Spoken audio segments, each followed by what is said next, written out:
नमस्कार दोस्तों, आज के नॉलेज सेशन में हम लोग छत्तीसगढ़ की गंगा या छत्तीसगढ़ की जीवन रेखा कहे जाने वाली महानदी के बारे में जानेंगे। महानदी के बारे में जानने से पहले ये देख लेते हैं इसका नाम महानदी ही क्यों पड़ा, और इसके साथ साथ इससे पहले या कोई नाम था। तो सबसे पहले देख लेते हैं इसका नामकरण। नामकरण में सबसे हम लोग प्राचीन काल में चलते हैं, तो प्राचीन काल में महानदी को कनक नंदिनी के नाम से जाना जाता था। उसके बाद आई सतयुग। सतयुग में इसको नीलोत्पला के नाम से जाना जाता था, और उसके साथ ही साथ हमारे कुल 18 पुराण हैं, उनमें से वायु पुराण में इनको नीलोत्पला ही कहा जाता था। उसके साथ साथ त्रेता युग। त्रेता युग आया तो त्रेता युग में हमारे जो श्रृंगी ऋषि थे उनकी प्रिय शिष्य थी महानंदा, उनके नाम पर महानदी का नाम महानंदा कहलाया। उसके बाद द्वापर युग आया। द्वापर युग में ये चित्रोत्पला के नाम से जाना गया, और वर्तमान में इतने नाम बदलने के बाद आज हम इस नदी को महानदी के नाम से जानते हैं। नामकरण जानने के बाद अब देखते हैं कि ये है कहाँ और ये कहाँ से निकलती हैं, अर्थात इसका उद्गम कहाँ से होता है।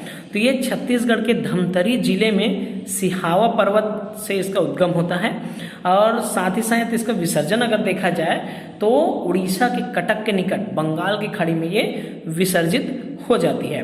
और इसकी कुल लंबाई अगर देखा जाए, जहाँ से उद्गम हो रहा है और जहाँ तक ये विसर्जित हो रही है वहाँ तक इसकी लंबाई देखी जाए तो 858 किलोमीटर है इसकी टोटल लंबाई।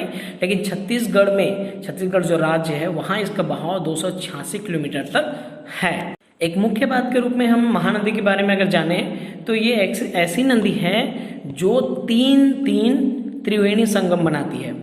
जैसे कि महानदी में अगर देखा जाए तो राजिम महानदी जो है, राजिम में महानदी, पैरी और सोंढूर को मिल करके एक त्रिवेणी संगम बनाती है, जिसको राजिम, जो हमारे छत्तीसगढ़ का प्रयाग कहा जाता है। और उसके साथ साथ शिवरी नारायण में हमारा जो महानदी, शिवनाथ और जोग, तीन नदी मिलकर के त्रिवेणी संगम बनाती है।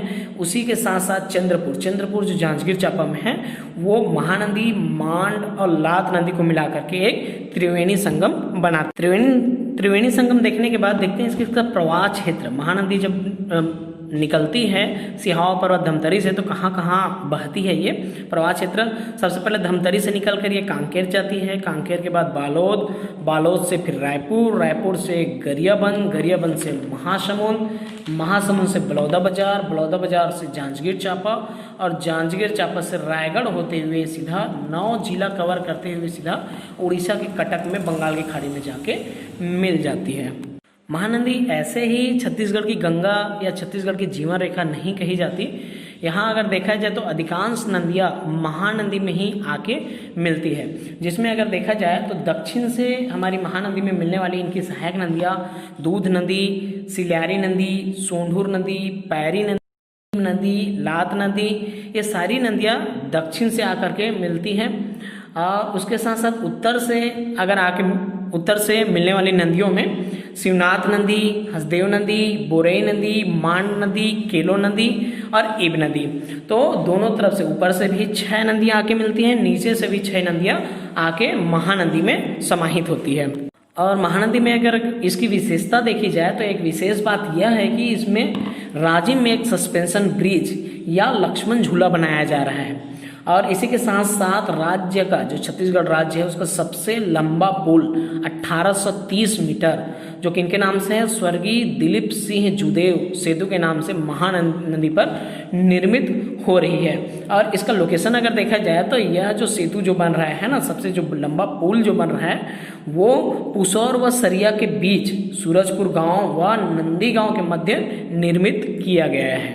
महानदी में एक विशेषता और है कि इसमें कई बांध भी बने हुए, उन बांधों को भी थोड़ा सा जानने की कोशिश करते हैं। पहला है रुद्री पिकअप वियर, जो कहाँ पे है, धमतरी में है, और साथ ही साथ गंगरेल बांध जो धमतरी में है, दुधवा जलाशय ये भी धमतरी में ही है, साथ ही साथ हीराकुंड बांध जो बना हुआ है वो कटक उड़ीसा में है। इस तरीके से आज हम छत्तीसगढ़ की गंगा या जीवन रेखा कहे जाने वाली महानदी के बारे में कुछ जानने की कोशिश किए। आज के नॉलेज सेशन में बस इतना ही। आपका धन्यवाद।